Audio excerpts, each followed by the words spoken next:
From Utah, Mr. Stewart is recognized for 5 minutes. Thank you, Chairman. Mr. Seligman, I'm curious, just as a sidebar, were you embarrassed by what happened at Stanford Law School a few weeks ago?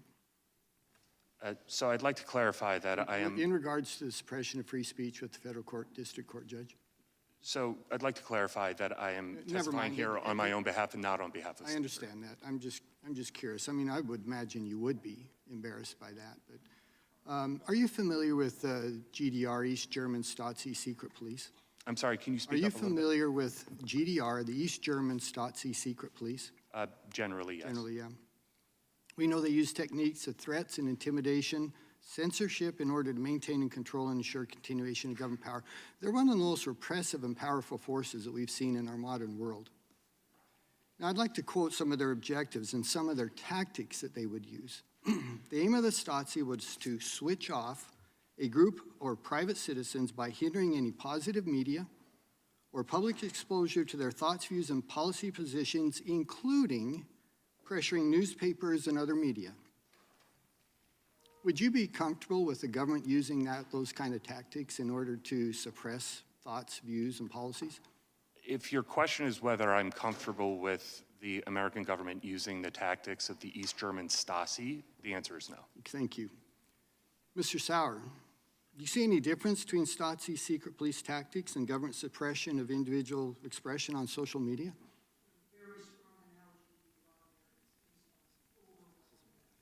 Make sure your microphone's on. Sorry. There's a very strong analogy to be drawn there, and it's based on overwhelming evidence.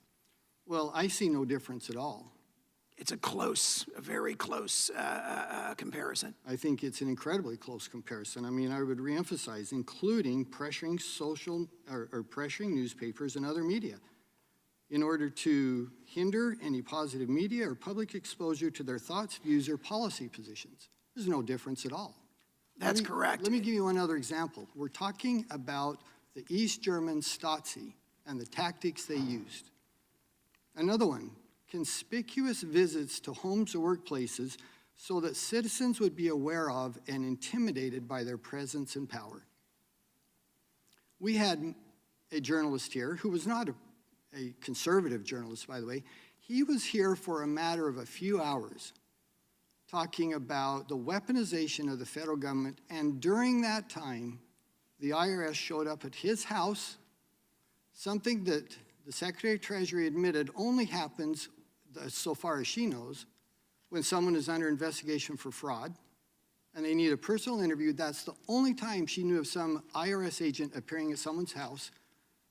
That happened while he was here testifying for our committee. Mr. Seligman, does that appear as an unlikely coincidence to you? I'm not familiar with the factual details of Mr. Taity's taxes. As I've described it, does it seem unlikely to you? I am not familiar with this incident, so I can't comment. Well, I've explained the incident to you. He was testifying before Congress, and the IRS went to his home.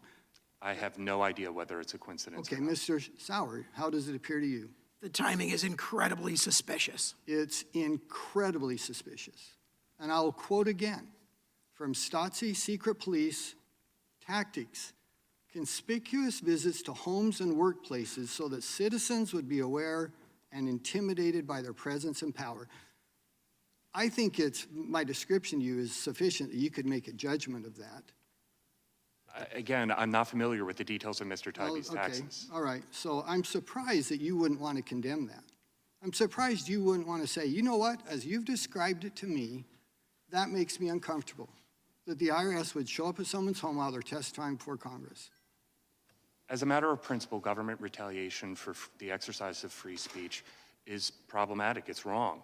I have no idea whether that has taken place in this case. So conceding that you don't know if that's happened, you would be uncomfortable if that were the case. I am uncomfortable with violations of the First Amendment. Thank you. Yes.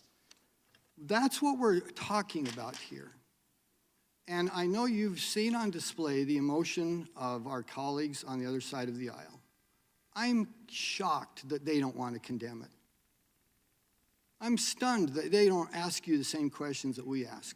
How in the world could anyone sit and listen to this and go, you know what, that's okay with me? Use the federal government as contractors to go suppress free speech. They don't do it themselves. They instead pressure and intimidate and threaten individuals and organizations to do it for them. There is no difference between that and what the Stasi secret police did. No difference at all. And if someone wants to stand and defend that, I will yield the last 7 seconds of my time to you. Chairman, I yield back. Thank you. Gentleman's time's expired. Votes have been called. The committee will stand in recess until the conclusion of this 9-vote series.